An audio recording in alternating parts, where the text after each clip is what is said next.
en las entrañas de un pequeño país balcánico, Albania, nació una niña de nombre Agnes Gonca Boşaksu en el año 1910, con ojos que parecían ver más allá del mundo visible. En las calles de Skopje, donde las piedras sabían de guerras y pobreza, la pequeña escuchaba una voz en su interior aún, una llamada sagrada, no desde los cielos lejanos, sino desde el sufrimiento cercano. Su familia era de origen albanés, profundamente católica, en una región donde convivían diversas religiones y culturas. Desde muy pequeña, Agnes supo lo que era vivir entre tensiones invisibles y también lo que era la fe vivida con firmeza y amor. Ese hogar, aunque humilde, estaba lleno de valores profundamente humanos y cristianos. Cuando Agnes tenía apenas 8 años, su padre murió en circunstancias extrañas. Algunos dicen que fue envenenado por motivos políticos. La pérdida marcó su infancia, no solo por el dolor, sino por lo que su madre convirtió ese dolor en un servicio silencioso y perseverante hacia los demás. A los 12 años, mientras otros niños soñaban con aventuras o riquezas, Agnes sintió una semilla espiritual plantarse en su interior en la llamada al servicio misionero. No era una voz atronadora, ni una visión celestial, era una certeza suave, pero firme, que decía, no has nacido para ti misma. Fue entonces cuando empezó a imaginar un futuro, donde lo único que importaba era dar sin esperar. Pero había algo más en Agnes, no solo quería ser monja, quería ir al encuentro de los más alejados. Su corazón palpitaba por la India, un país que aún no conocía, pero que se le presentaba como un mapa espiritual lleno de rostros olvidados. Leía sobre los misioneros, sobre la pobreza, la enfermedad, la lucha cotidiana en las calles de Calcuta, y su alma respondía con una claridad que ningún adulto podía entender del todo. A los 18 años, con una determinación tan serena como indestructible, dejó su hogar, su madre, su país, y viajó a Irlanda para unirse a las hermanas de Loreto. Allí aprendió inglés, el idioma que necesitaría para enseñar en la India a menos, y se preparó para una vida de obediencia religiosa. Fue entonces cuando tomó el nombre de Teresa, en honor a Santa Teresa del Niño Jesús, patrona de los misioneros, una santa que nunca salió de su convento, pero que soñó con tocar todos los corazones del mundo con su amor. Agnes quería hacer exactamente eso, pero con los pies en la calle y las manos en la herida del mundo. En 1929, fue enviada finalmente a Calcuta, ese caos vibrante de colores, olores, ruido y vida. Allí, en ese primer contacto con la pobreza extrema, algo dentro de ella se rompió y se encendió al mismo tiempo. La niña de Skopje ya no era solo una joven religiosa, era una antorcha esperando arder. Ella decía, no nací para quedarme quieta, nací para ir donde hay dolor, en la inmensa y vibrante ciudad de Calcuta, donde la vida parecía gritar en 1000 lenguas al mismo tiempo.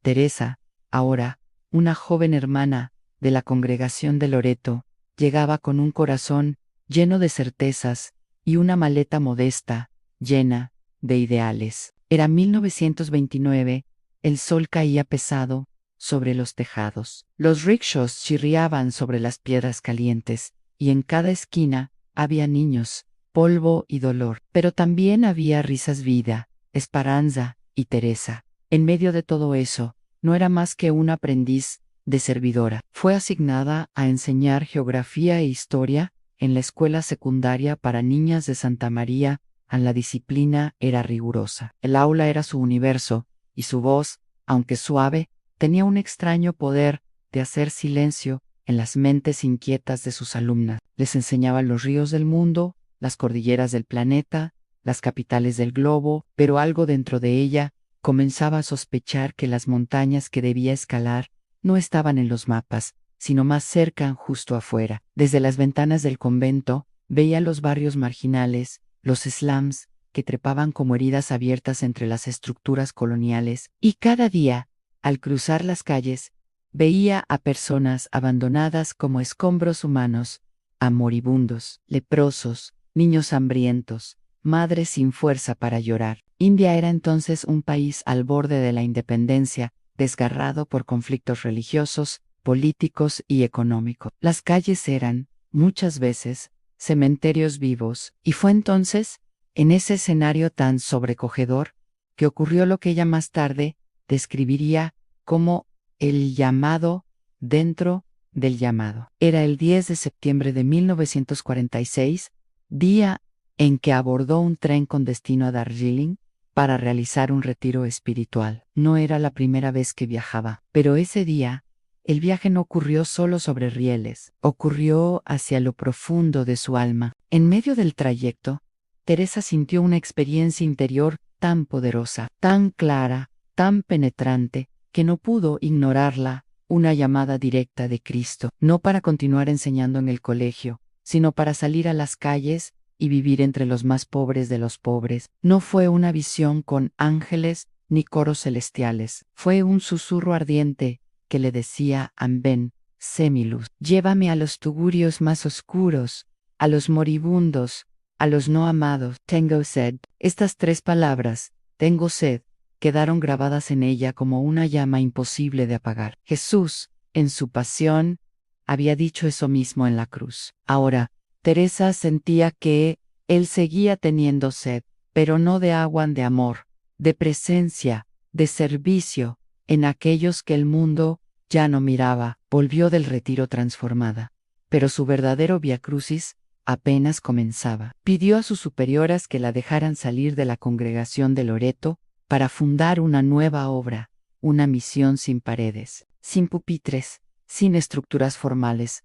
Ann quería vivir como los pobres, vestirse como ellos, caminar entre ellos, ser uno de ellos. No todos lo entendieron. Hubo dudas en rechazos. Ann espera Ann durante 2 años.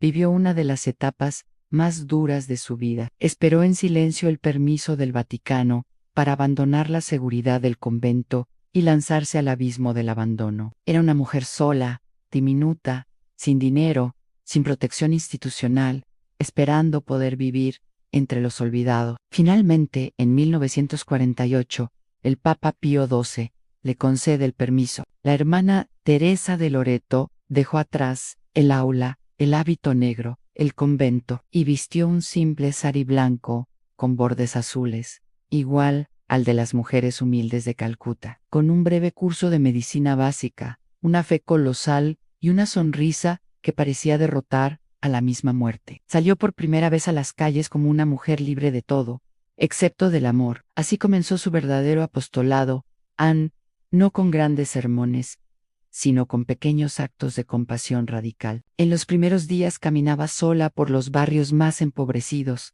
lavando heridas, sosteniendo cuerpos sin nombre, recogiendo a los que la ciudad había tirado. No llevaba Biblia, ni pancartas, llevaba las manos abiertas, los pies descalzos y un corazón dispuesto a arder sin extinguirse. La historia del mundo rara vez registra imperios construidos sin ejércitos, sin dinero y sin frontera. Pero a partir de 1950, en las calles desgastadas de Calcuta, comenzaba a crecer uno. No fue edificado con ladrillos ni proclamado por ningún rey, sino que surgió entre moribundos recogidos del asfalto, con vendas en vez de banderas y con una pequeña mujer de sori blanco al frente. Madre Teresa, la mujer que había renunciado a todo, empezaba a levantar un reino de compasión. Ese año, recibió la aprobación oficial del Vaticano para fundar una nueva congregación a las Misioneras de la Caridad. Comenzó con apenas una docena de jóvenes,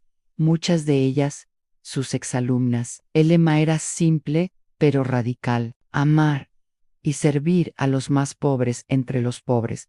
No había planes quinquenales, ni estructuras pesadas, solo fe, entrega diaria y una convicción inquebrantable en cada ser humano. Por destrozado que esté, conserva su dignidad divina. Para Madre Teresa, servir no era una obligación, era una forma de mirar, y ella miraba a cada persona con una ternura casi feroz. Su primer gran obra fue el Nirmal Hriday, Corazón Puro, una casa para moribundos, instalada en un viejo templo hindú. Allí, quienes estaban destinados a morir solos en las calles, encontraban algo infinitamente valioso. En una mano que lo sostenía, una voz que susurraba paz, una muerte digna. A los ojos del mundo, eran residuo. Para ella, eran Cristo disfrazado de sufrimiento. No importa cuántos ayudamos, decía, sino cuánto amor ponemos en cada acto, mientras el mundo industrial avanzaba hacia la tecnología y el consumo. Madre Teresa avanzaba hacia los márgenes, sin propaganda, sin discursos. Su obra comenzó a multiplicarse como un río que encuentra todas las grietas posibles. En poco tiempo, su congregación cruzó fronteras en África, América Latina, Medio Oriente, Europa del Este. Las misioneras llegaban donde nadie quería ir, a barrios de chabolas, a zonas de guerra, a hospicios, a cárceles, a los lugares donde el amor había sido exiliado. Y mientras su presencia crecía, también crecía la atención del mundo, pero ella seguía fiel a su estilo, a decir mucho con muy poco. En año 1979, el mundo le entregó su máximo honor Angue, el Premio Nobel de la Paz. Pero en lugar de usar el evento para recibir honores, pidió que se cancelara la cena de gala, y que ese dinero fuera usado para alimentar a los pobres. En su discurso frente a los poderosos, no temió incomodar en el Mayo Ere, destructor de la paz. Hoy es el aborto. Si una madre puede matar a su hijo en su vientre, ¿qué nos impide matarnos unos a otros? No buscaba aprobación, buscaba verdad, buscaba coherencia. A sus palabras eran sencillas, casi de una abuela, pero contenían cuchillas morales envueltas en dulzura. Fue recibida por presidentes, reyes, papas, intelectuales, pero su orgullo no estaba en eso, sino en haber limpiado las llagas de Miles, haber dado una muerte digna a los olvidados, haber enseñado a cientos de mujeres a amar sin medida. Y aún así, en su interior, Madre Teresa no era una mujer sin batalla. Durante años, vivió lo que los místicos llaman la noche oscura del alma. A pesar de su entrega absoluta, no sentía la presencia de Dios.